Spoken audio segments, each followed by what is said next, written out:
it'd be good to chat about a few of the myths. The myths that are out there absolutely have to be debunked. They claim that gorillas don't get prostate disease. Now, I don't know who's worked that out, and I'm a vet, so I don't know who's gone and stuck their finger up a gorilla's date to figure that one out. Okay. I'm interested in the fellow who actually found out about the gorilla. I wonder how he spent his last day on Earth. It's so important not to be afraid, because if you are afraid and you don't do anything about it, you could die. Are you aware of cultures where something like prostate disease just isn't talked about? This is not a cultural problem. We still have our culture. We want you to be around to be part of it.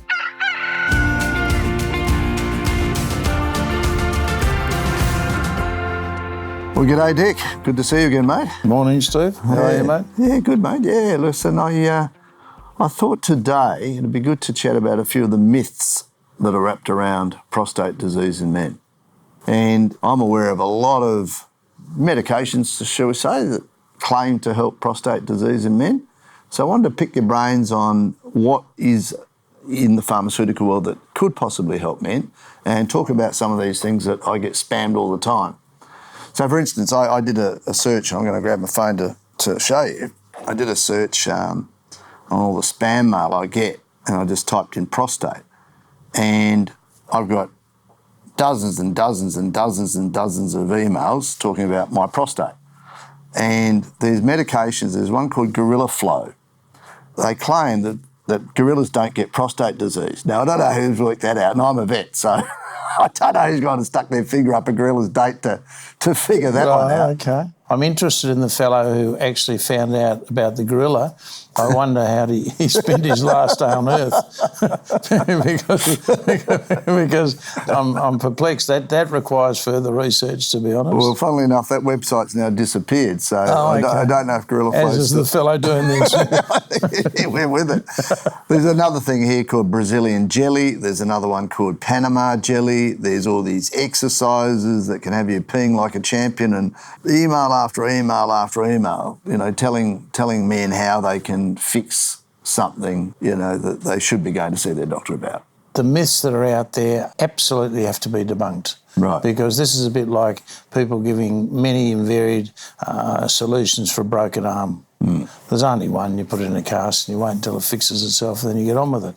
And with the prostate, we are talking about a serious problem that, because it involves a man's sexuality, which is so important to most men, to all men really at different times, and unless you can really come to terms with the fact that may change as in life, and you can adjust to change, you're going to be in trouble. The worst possible thing is then to have cough mixture salesmen coming in and offering other cures which just are completely unrealistic. Yeah.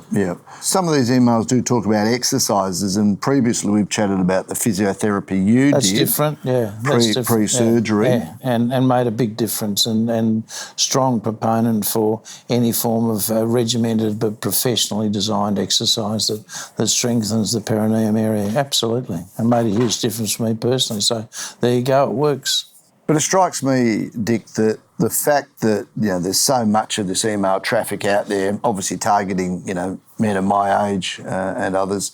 Do you think that this is just because men are so anxious about seeking proper help? So they might know consciously that they've got a problem with their prostate, and then they're going to try and potentially look for a quick fix or a solution. Good point. It's a really good point. When people are anxious, they do have a tendency to respond to things differently.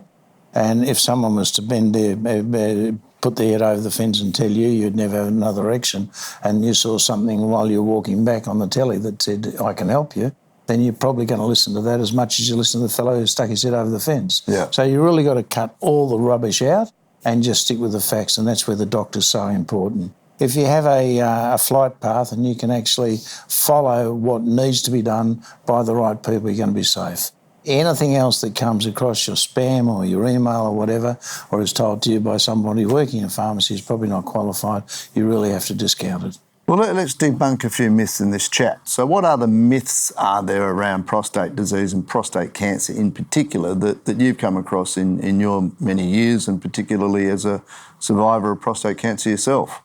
Well, I think there's no doubt the myth about the fellow testing the gorilla is a myth. Gorilla's in the myth. The myths are that the biggest misunderstanding, for want of a better word, is the belief that it's going to go away. And, you know, I'm Irish Catholic, so obviously we don't talk. Men don't talk generally about their stuff. Nowadays, we're all talking. We're doing it now because it's so important. But the myths are there for those that want to listen. And I think, first of all, you've got to get men to talk, and then you've got to make sure that what they're talking about makes sense and is facts, because otherwise people get into trouble, and then they develop their own conspiracies, and they're all sitting in the pub and they're saying, you know, I've heard this, and I say, oh, well, when did you hear? And everybody believes it's almost like they want to. Stick with the facts, stick with your doctor, have a flight path, and ignore the myths. So just then you've touched on religious beliefs and cultural beliefs. Are you aware of cultures where something like prostate disease just isn't talked about? Well, it's interesting you raise that, and I know we've discussed it throughout this podcast, and there are certain cultures, and it's not positioning anyone in particular that regard that anything to do with your penis or your struggles with your penis is going to show you as a weak man. And it's unfortunate, and they're things that are almost impossible to deprogram. Almost impossible. I'd be stunned if anyone with a religious belief thought it was okay to not see a doctor.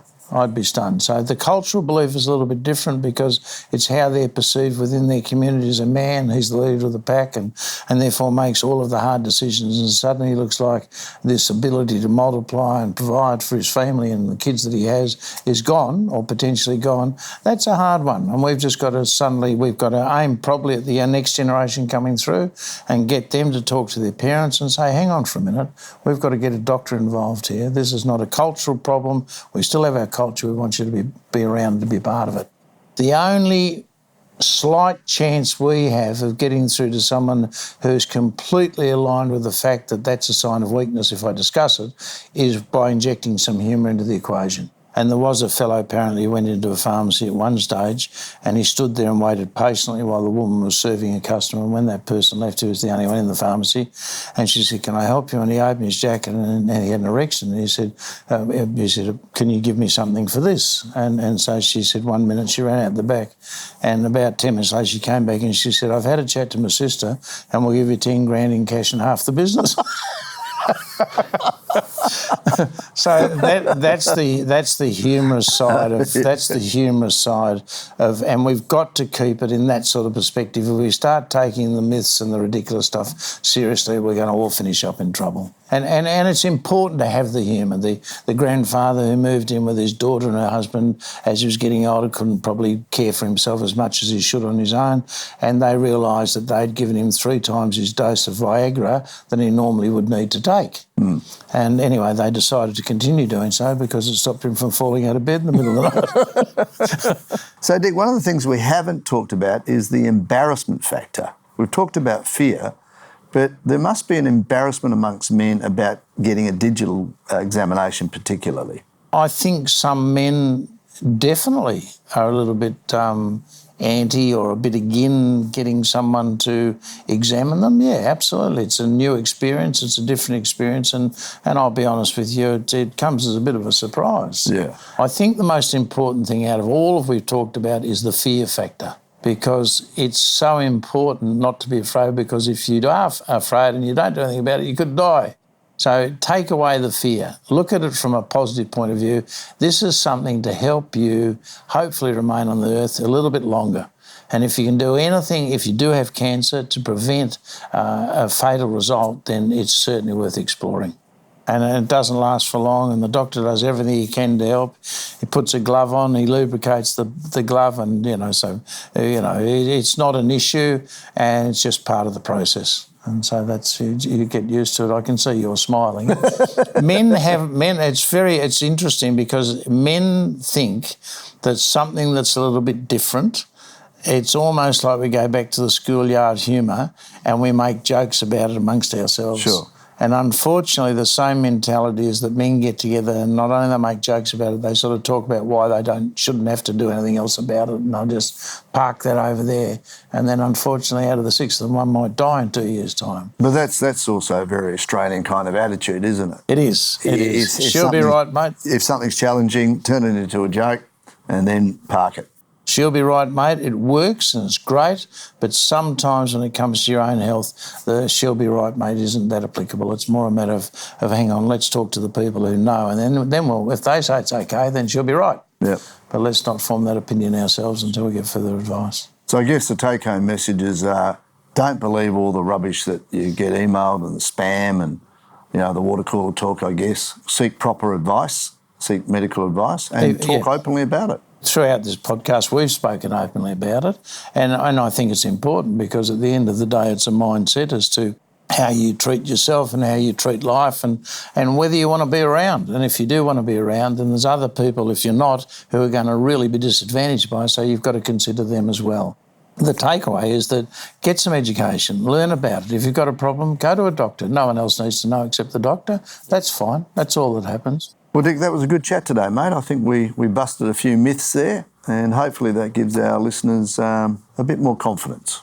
It's confidence, and it's just understanding that this is something that we can deal with. It's a cancer that's not going to go away. It's a cancer that's here, and I think as a group of men, as stoic as we are, I think we can all get together, educate ourselves, improve our state of life, and move on and hopefully save a few lives in the process. We hope you got something out of this episode. If you did, chances are you know someone else who will. So let them know about the podcast too. And we'd love it if you rate this on your podcast app. We want to spread this far and wide and hopefully save some lives. Thanks for listening.